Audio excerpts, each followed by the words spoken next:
It's been called the king of the swing states, Pennsylvania, one of 7 states that will likely decide the 2024 U.S. presidential race.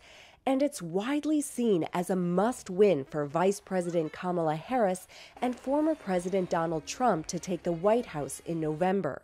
Candidates need 270 electoral votes to clinch the presidency. Pennsylvania is worth 19, one of the biggest prizes in the country. But it's also one of the hardest to predict.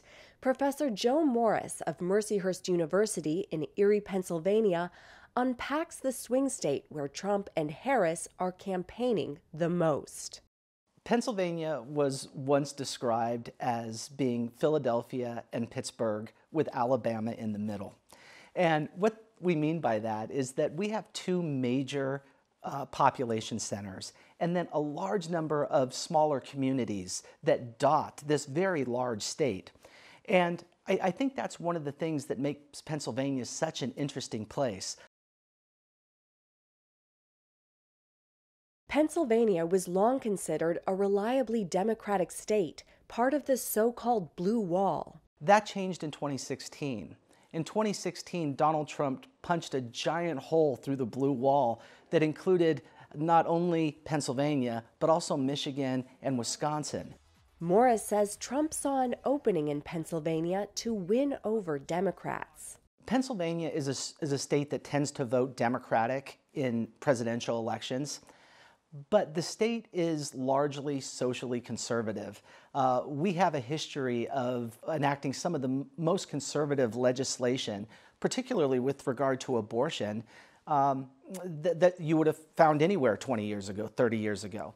In 2020, the state voted for a Democrat again, this time one of its own, Joe Biden, who grew up in Scranton, Pennsylvania. Still, the Republican Party here has only grown in recent years. There are by far more Republicans registered in Pennsylvania than I've seen in my lifetime. We are approaching, in Pennsylvania and in Erie County, parity between Democrats and Republicans, something that 10, 15 years ago would have been unheard of.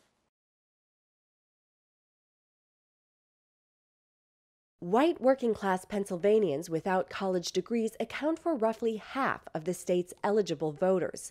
Many of them are drawn to Trump. But high turnout in the urban areas, which are more diverse, could help Harris. Latino voters could also tip the scales. Nearly 580,000 will be eligible to cast a ballot this year, according to one estimate. In 2020, Biden won by just 81,000 votes. Pennsylvania is a really interesting mix. We have, in terms of our racial composition, an interesting mix. In terms of our income levels, interesting mix. And the group this year that is probably going to play the deciding role is women. Women have been incredibly important in past elections.